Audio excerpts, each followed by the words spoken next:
welcome back to today's episode, guys. Now, last episode of Saturday night's main event. We're going into the stretch, or the final stretch here, and we are starting off with the tag team match. Now, this is going to be for the World Tag Team Championships, the WWE Tag Team Championships over on SmackDown.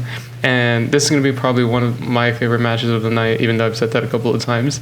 But here we're going to have our first tag team coming out, DIY, and this is going to be a triple threat TLC match.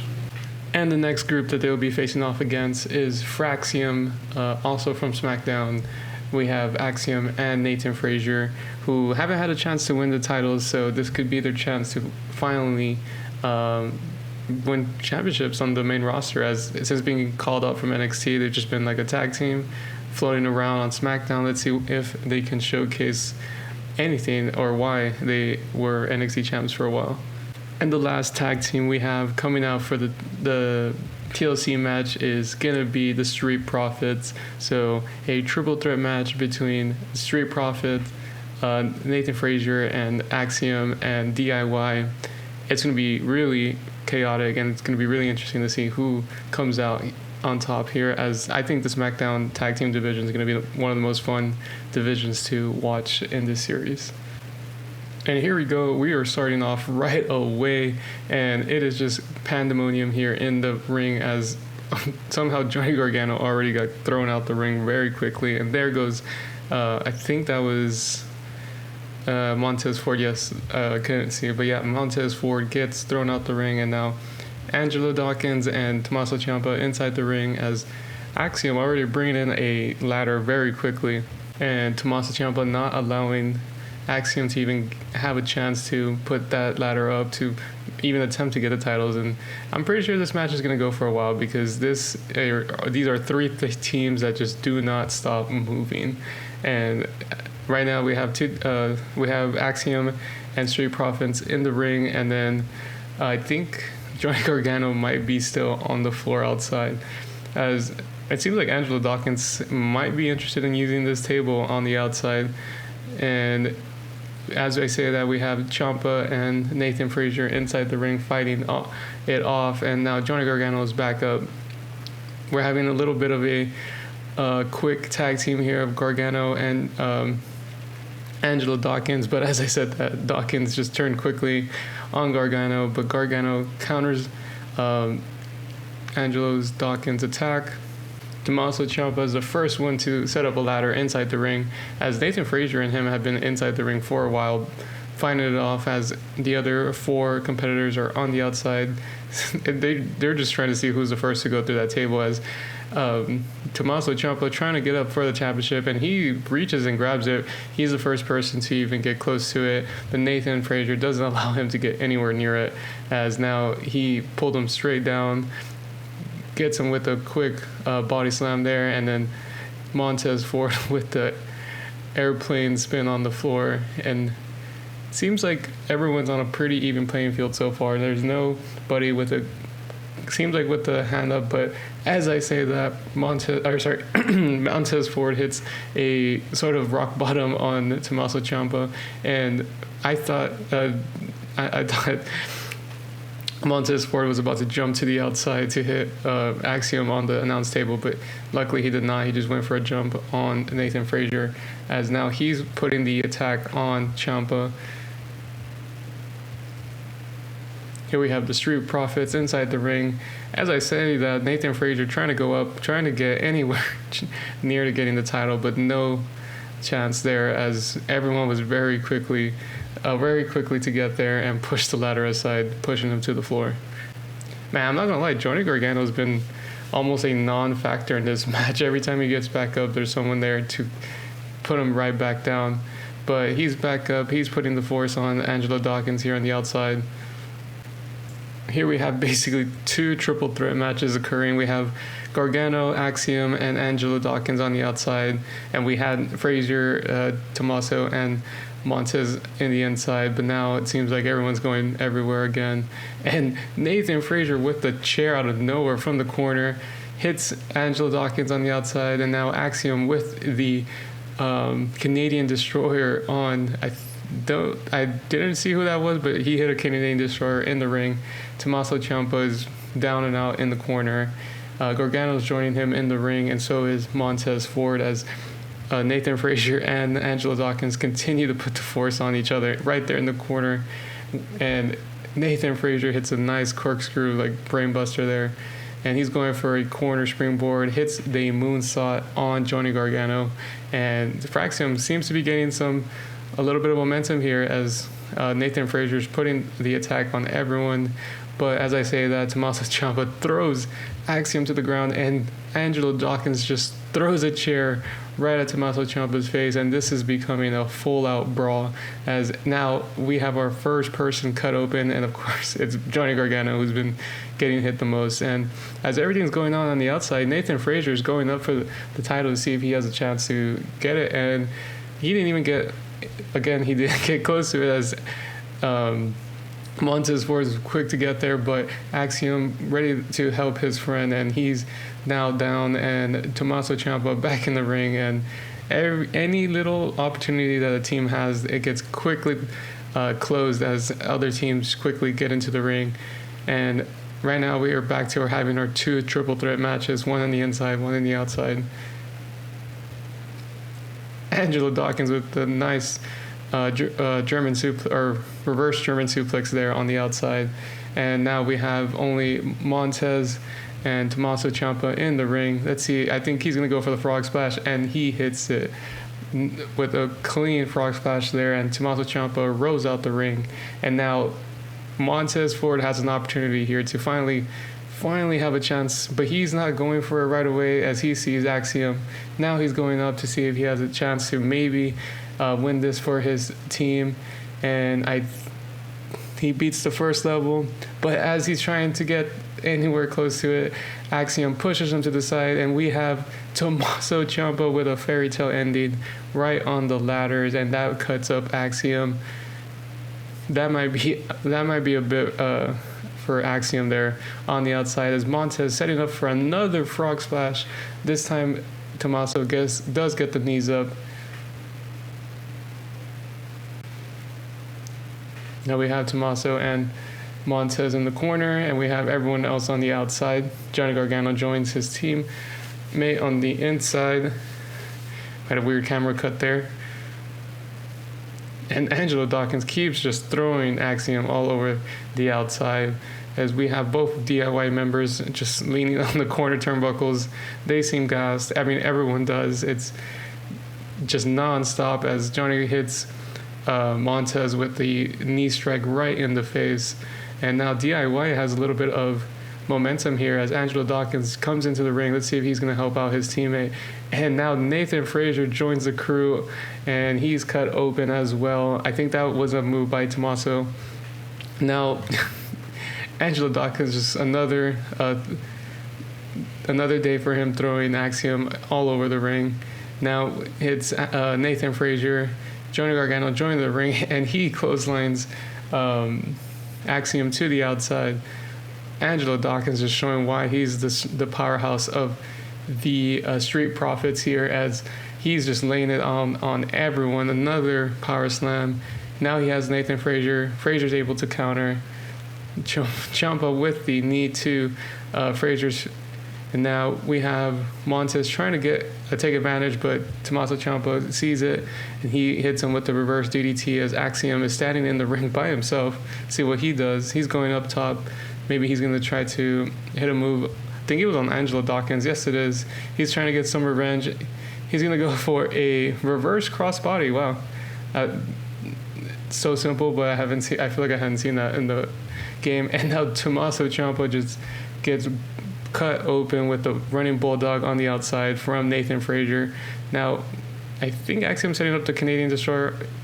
He does the DDT Destroyer. What a great move there by Axiom, as now Angelo Dawkins is also cut open. Seems like everyone is just, it was more of like a when, not if, people were going to get cut open in this match, as Gargano tries to go for, I believe he was going to go for a Hurricanrana, but was not able to get there. And now he's going for the Gargano escape on Montez Ford in the middle of the ring. Sadly, or this is not a submission match, so not even tapping out will save Montez here. And Angelo Dawkins is just allowing his teammate here. And Tommaso with the fairy tale ending there. That was a great shot there with Tommaso and Gargano hitting their finishers at the same time, both on the Street Profits. Now Nathan Frazier catches Ciampa on the outside, but Gargano's going to take this opportunity to see if he can get anywhere close to retrieving the titles, and it's a slow climb, so slow that everyone's back up, and he has a chance. And I think the next person that goes up could be our tag team champs, as long as they are able to get a hand on the belts. And it seems like Montez Ford just does not run out of energy. Anytime someone has had a chance, he's back there. There's the DDT on Tommaso Ciampa. He just keeps going. Gargano joins him in the ring to see if he can stop his attacks, and yes, he does. Great move there by Johnny Gargano. Now Axiom and Frazier, the only two up, and he gets Gargano with the clothesline there, and seems like everyone's slowly getting back up, as this match is again nowhere near finishing, it seems, or it could be pretty close to finishing. Montez Ford looking like he's going to throw Gargano outside the ring, and he does from the inside of the ring, just throws him with the power bomb to the outside. Now Angelo Dawkins hits the running leg onto I believe that was Ciampa, so now he's on the outside. Axiom setting up another table on the outside to the one that used to be there, and now he's putting the force onto Johnny Gargano, and it seems like there might be a ladder set up, and Montez Ford is going up. Let's see if he is the one that retrieves the champs for his team, and he has one more chance, and he might get it, and he was so close and not able to get it, as this match continues here, as everyone was, as soon as they saw the ladder up, everyone was quick to get up and try to get him back down, and that's exactly what just happened. Street Profits are back up. Nathan Frazier and Johnny Gargano inside the ring, and Gargano hits Montez Ford with a quick DDT, and now hits Angelo Dawkins with the leg strike right in the face, and now both of them are down. Montez gets back up. Now he's attacking Ciampa. Axiom on the right side of the ring, but Tommaso Ciampa sees that, runs straight at Nathan Frazier, hits him with the running lariat, and now everybody's outside, and Ciampa with the fairy tale ending on the ladder on the outside. Everybody's just taking everybody's moves. The offense has been crazy, as now a kendo stick is being brought in, and in the back we see Angelo Dawkins on the announcer's table, and I thought Axiom was going to jump that way, but he jumps towards the other competitors, and he attacked, I think, Tommaso Ciampa there. He might be going up once again, but doesn't matter, as Angelo Dawkins is back up, and he had a great chance there to put Angelo Dawkins down for a while with the announce table spot. And Montez just completely slipped and fell on the steel steps, leading to Axiom hitting him right in the head with this steel chair. Axiom was going to continue with the chair, but this time Gargano moves out of the way and hits him with the quick knee strike, though, and standing moonsault now by Axiom, as everyone's down except for Axiom. Ciampa's back up, but Gargano's just taking it all from Axiom in the inside. This is the first time in a while there's been no ladders in the ring, but as I say that, Axiom bringing in a ladder into the ring.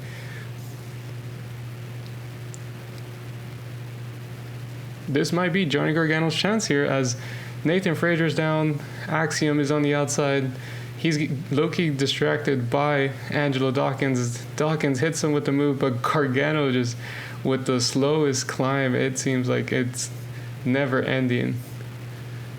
And Nathan Frazier's already there pushing the ladder, but Angelo Dawkins gets to him before, and he's going up.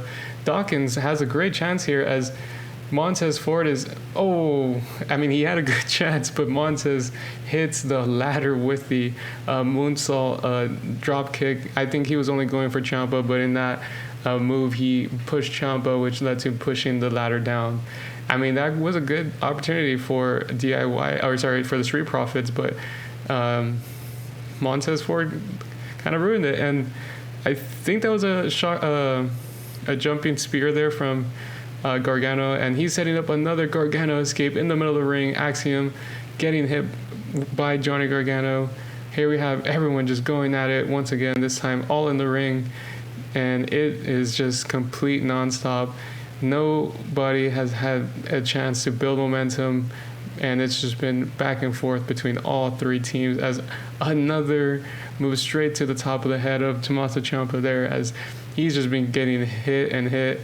And now Angelo Dawkins and Montez Ford, the two standing up in the ring, and the blood in the ring is starting to build up now, as it seems like no one's even paying attention to the inside and being able to put up a ladder, as Gargano finally joins the Street Profits in the ring when they were doing absolutely nothing. Tommaso Ciampa hits the reverse DDT on Montez Ford. Angelo Dawkins with the blood in his face, taunting both of Ciampa, and Johnny Gargano hits Ciampa with the flying elbow strike there, or elbow to the head. And now now Angelo with the table. It seems interesting that we're using everything but the ladder that we need for to retrieve the championship. DIY now with the ladder. Ciampa's heading up in the corner, and Angelo Dawkins just with another crazy move on Johnny Gargano, and it's been just finisher after finisher here. Montez Ford now joining Angelo Dawkins in the ring, and this is maybe leading to the end, as now the Street Profits slowly building a little bit of momentum. Johnny Gargano setting up for a springboard attack, but Nathan Frazier gets to him. Axiom gets him way too quick. Now Dawkins is just laying on the floor. Axiom, well, everyone's fighting. He's going up for the title, and he has a close shot, and he's now hanging from the top of the ring, but he comes down with the title, and Fraxium wins the championships. What a crazy finish there, as he was left with no ladder, but he came falling down, pulled the titles with him, and Fraxium is able to win their first ever tag team championships here, and they become our first WWE World Tag Team Champs. What a finish here. He's hanging for dear life, and he brings the title with him, and what a great finish. I'm really interested to see now who's going to be the first team to step up to Fraxium. In our next match, we're going to have a fatal four-way for the United States Women's Championship. And here we have our first competitor for this match. One of our NXT call-ups, we have Blake Monroe coming in as our first competitor for the match. Next person coming out, we have Candice LeRae, also from SmackDown. Her teammates, DIY, was not able to win the tag team championships, so maybe she could be the one that brings gold to DIY, as she has the chance to win the United States Championship here. Next person we have coming out is the current United States champion, but was vacated, is Tiffany Stratton. Coming in, a former WWE champion, she has a chance to regain some gold here and become a two-time United States Women's Champion, and she might be the one that has the best chance of these three competitors so far, and it's just time to see who else will be joining them in this match. And last but not least, we have our other NXT call-up here from Fatal Influence, JC Jane, and we have two NXT call-ups, but two of the best that have hit NXT in a long time. JC Jane coming out by herself, trying to showcase that she can do it by herself. Let's see how that ends up going, but this is going to be a super exciting Fatal 4-Way match to see who's going to be our first Women's United States Champ over on SmackDown. Fatal 4-Way action is underway here, and Candice LeRae and JC Jane going up against each other, and Blake Monroe and Tiffany on the other side. And it's funny because now we have all the blood from our last match here on the ring. And Candice LeRae is quick with the springboard attack there on JC Jane, puts her down, now focusing her attack on Blake Monroe. And she's, so far, Candice LeRae is putting all her offense to use. As J.C. Jane's not playing the head game, she goes straight outside for the kendo stick and lays it onto Blake's head right there, right on the top of the head. And J.C. Jane hits Tiffany with the Hurricanrana there, as J.C. just trying to build offense here. And I don't know what Blake is doing in the other corner, but not going well for her, as Tiffany hits her with the a drop kick there after some gymnastics, able to get the advantage on JC as she rolls out to the outside of the ring. And Candice LeRae's not playing games. She brings in a metal bat and just laying it on to Tiffany. And this did not wait to be a wrestling match at all. This went straight to hardcore, even though it was supposed to be just a regular fatal 4-way match. They are not allowing, they're not going to allow the freedom of some rules to stop them. So they went straight for any weapon possible. So it's interesting to see what else is going to come out in this match. Candice LeRae tries another springboard, this time with the springboard frog splash, but is able to, JC was able to move out of the way there. And now Blake trying to hit the offense onto Tiffany there, but Candice LeRae picks up the bat once again, and this time Tiffany was able to counter, but Candice hits her with a drop kick.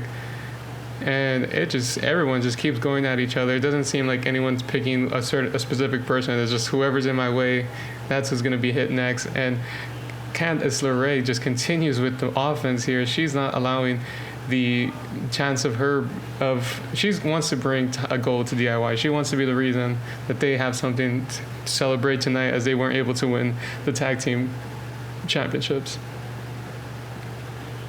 Candice LeRae tried to go flying through the middle rope, but Blake Monroe was quick with the counter. This time Tiffany's trying to take advantage with the 2 count. Not good enough, but Blake is right in there trying to stop any momentum from Tiffany, and she hits her with the knee right in the temple, and that was a very quick move. Now, she thought that was going to be enough. It was a quick 1 count.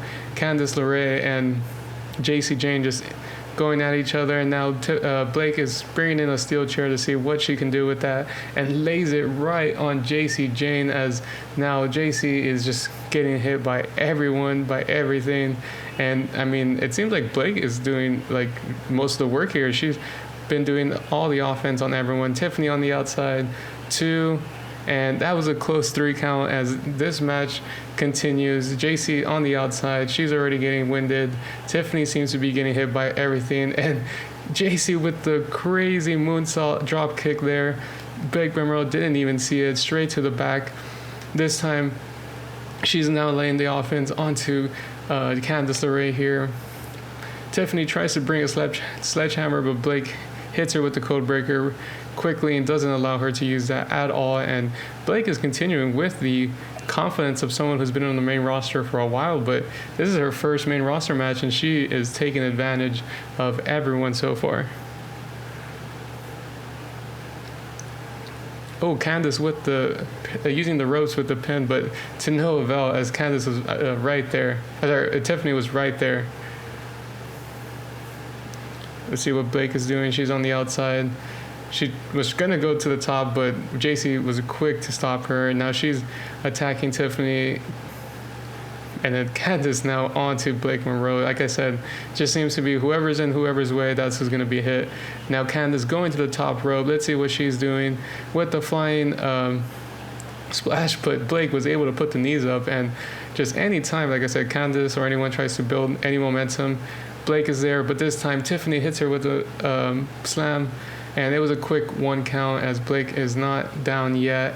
Tiffany is the first person that seems to be like able to stand up, which is crazy because like I guess Candice LeRae and J.C. Jane are also not at the level of Tiffany, but I mean so far they're proving that they can be, and maybe not yet, but they are going to be definitely world champion contenders, all 4 of these superstars. And now Tiffany with trying to use the ropes as well, but JC's right there. Now Candice goes to the outside, is bringing in the championship they're all competing for.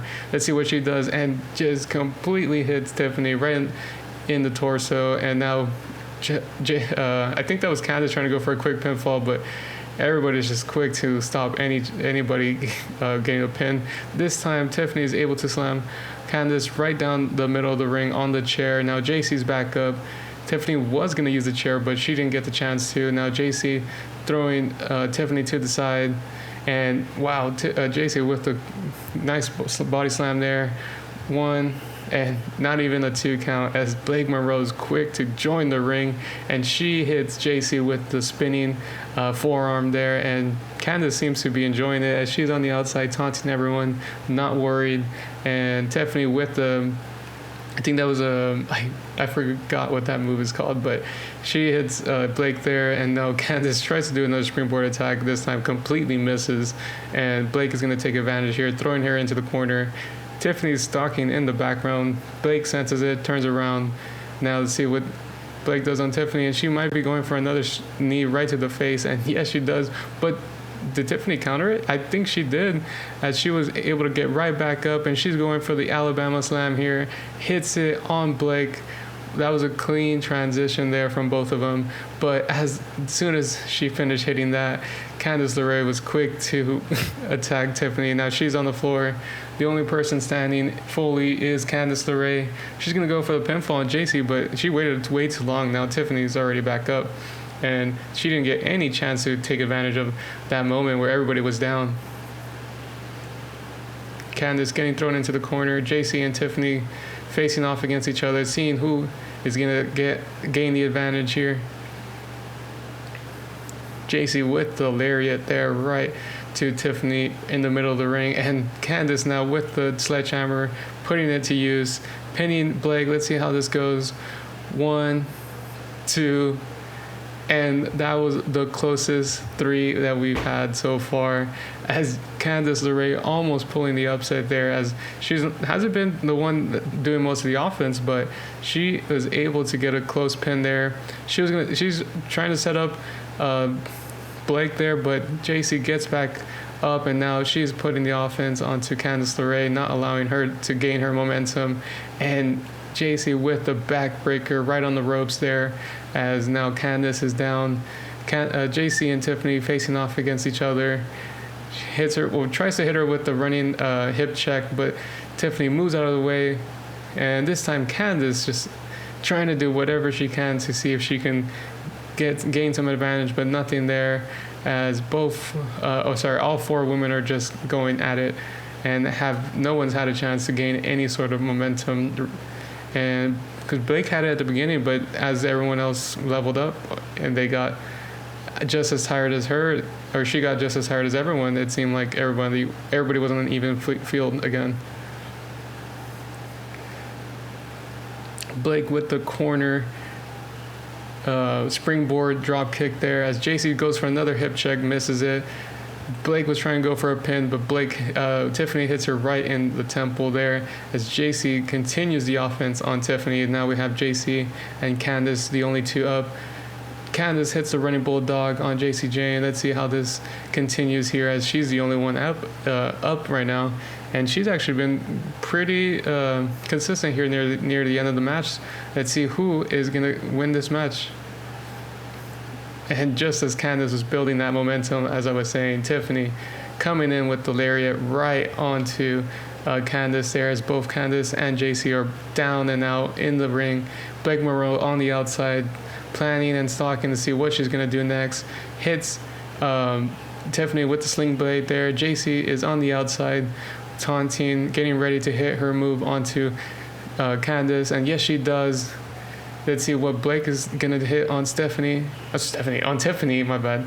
And she hits her with a running drop kick to the temple. Now JC with the move from the top rope, and now everybody just seems to be hitting their hardest moves to see who can get the pinfall here, as Tiffany was trying to hit Blake with the candlestick, but no chance. And now JC tried to pick up the sledgehammer, gets hit with a German suplex, but she was able to stand on her feet, standing from the backflip. Blake hits Tiffany right in the face with the knee, but Candice is quickly back into the ring. It seemed like that may have been the finish, but Candice not allowing Blake Monroe to be able to finish the match. And now Candice hitting Blake with the Hurricanrana in the inside, JC on the outside, and Tiffany is back up. And Candice LeRae seems like, again, like whenever she's back up, she is on top, and she might be trying to get the pin right here as everyone is on the outside. But Tiffany counters, and she does the Alabama slam once again on Candice LeRae. This time she doesn't go for the pin straight ahead. Let's see what she's going to plan here as JC and Blake continue to fight on the outside. And she's moving her to the corner. Let's see what she has in mind. She's going to go for the prettiest moonsault ever, and she hits it. And Blake is completely distracted. 1, 2, and she gets there just in time as Candice was not able, or sorry, Tiffany wasn't able to put the match away there as JC hits Tiffany with the spinning forearm. Let's see if JC's able to finish the match here. And Candice LeRae is back up, and now she's putting JC down into the Gargano escape. Let's see if JC taps out. Doesn't have a chance as Blake is quick to stop the submission. And Blake going to the middle rope. Let's see what she does. Tries to hit a drop kick on Candice LeRae, but it seems like she hit herself on the ropes as well. And now Blake has Tiffany up. Let's see what she hits her with. And she gets her, but JC James is back up already. Candice LeRae as well. And Candice misses another moonsault, or sorry, another springboard attack. And she's going for another submission on Blake here.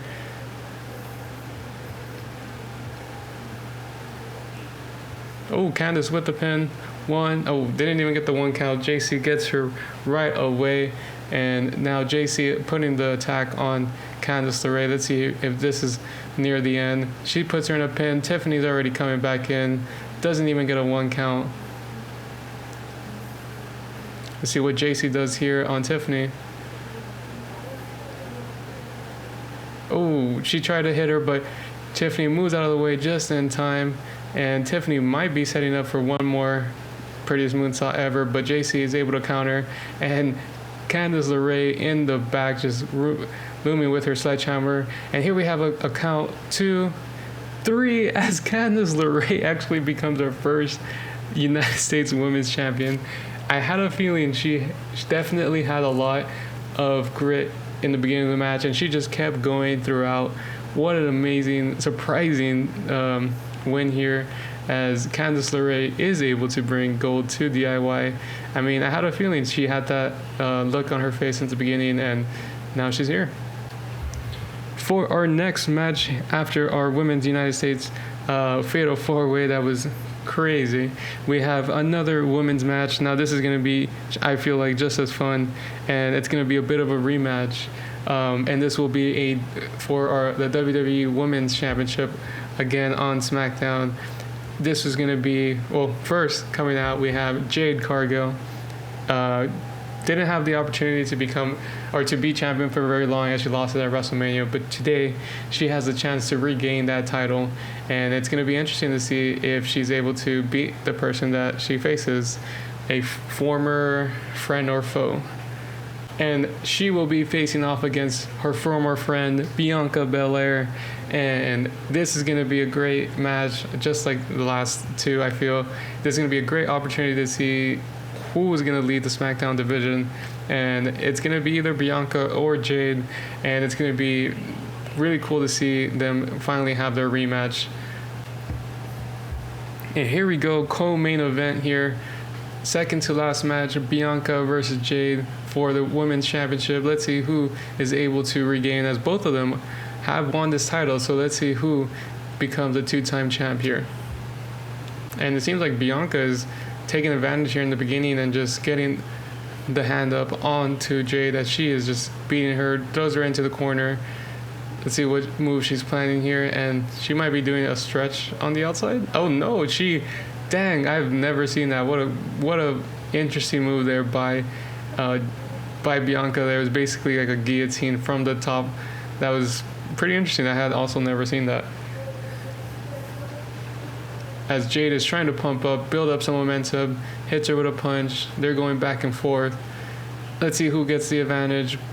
Bianca keeps blocking all those forearm attacks and hits her with a forearm right on the temple, puts Jade down, and so far Bianca's just dominating this match. It's like if she never left, and she picks up Jade. This time Jade finally able to counter. It goes for the back of the knee. Now Jade trying to gain some momentum here, going for a quick pin attempt. One, and that's going to be all, as there hasn't been enough offense there from Jade yet. And Jade with the spear out of nowhere there. That literally was out of nowhere, as soon as Bianca got up, she hit her with the spear. Now, like I said, continuing that momentum from that beginning onslaught of Bianca. Now Bianca is the one receiving the offense. Bianca back up, this time with a drop kick on Jade, putting a halt to that momentum. And now Bianca setting Jade up here, and it might be time for near the finish, as Bianca's gearing up to hit her move. But as I say that, Jade is able to counter. Now Jade going for another move on Bianca. This time it seemed like she hurt herself just as much as she hurt Bianca. She held her back as soon as she caught up. Moving to the opposite corner, let's see where she goes. Flying crossbody there into the corner, kind of stinger, a little bit of sting on her there, as Jade is setting up Bianca here for the spinning power bomb from the top. Let's see, another quick 1 count, as Jade is just not able to get Bianca down for at least 2, as Bianca seems like Jade is already getting frustrated near the beginning of the match. Bianca now her turn to hit a spear out of nowhere. She's going for the pin. Now we have a 1, 2, and a 3 count. What? I guess Bianca just hit a spear out of nowhere to win the match. Maybe Bianca is going to be using the spear, but it seems like that was a quick way to dominate. And Bianca Belair becomes our first women's champion here, or WWE Women's Champion.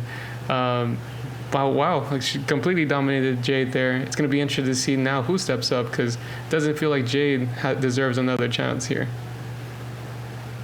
And for our main event, guys, we have our WWE Undisputed Championship match.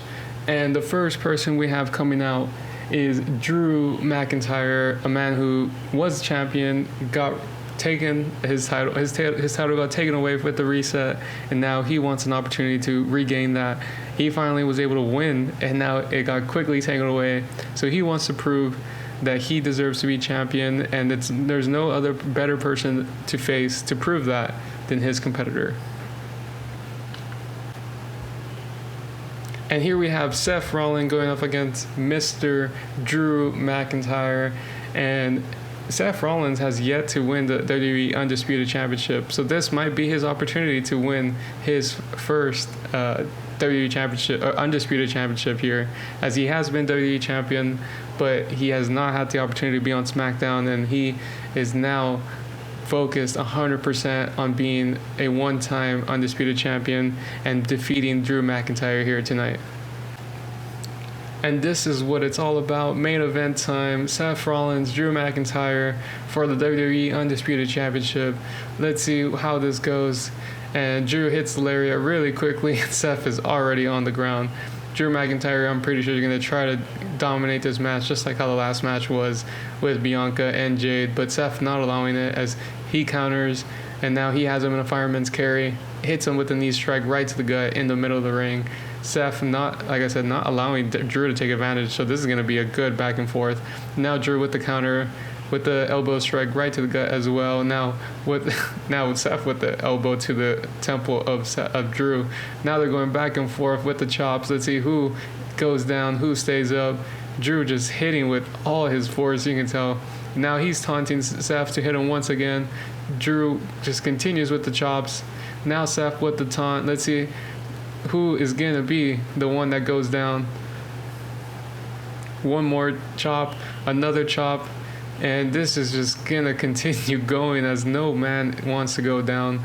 No man wants to, and they are just brawling here, and they go for the punches. They are not stopping for anyone. Seth is able to gain a little bit of advantage there, puts him in a fireman's carry, and now throws him onto the top rope. hitting Drew right in the neck.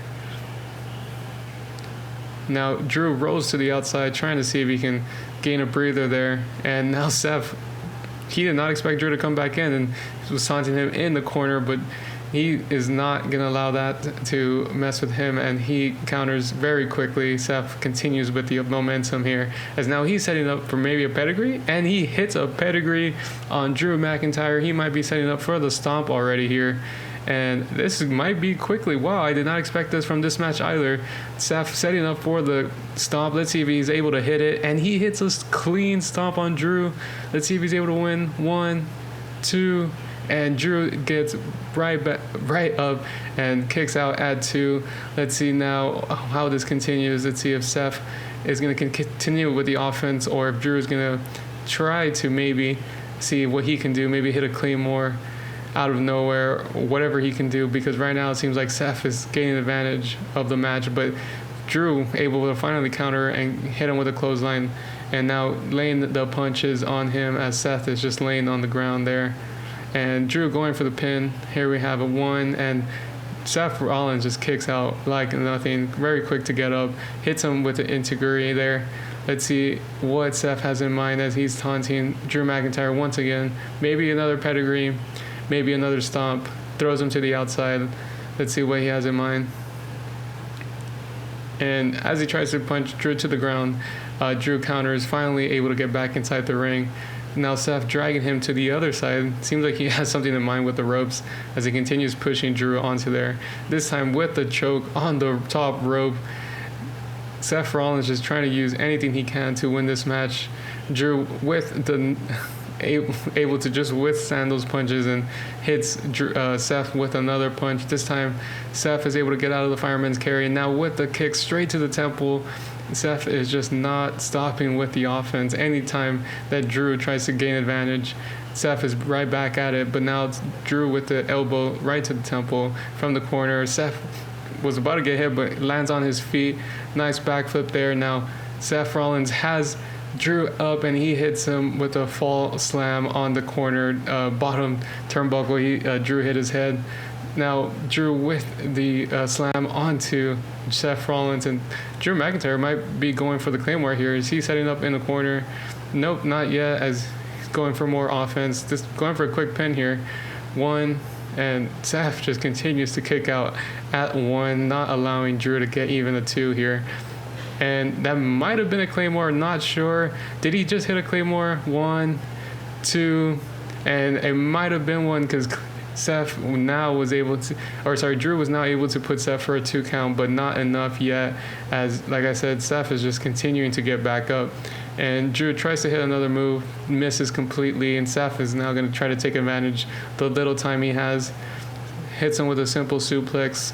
Seth putting Drew down very quickly, and Seth might be setting up for a move here from the as a springboard. Oh, a springboard flying knee.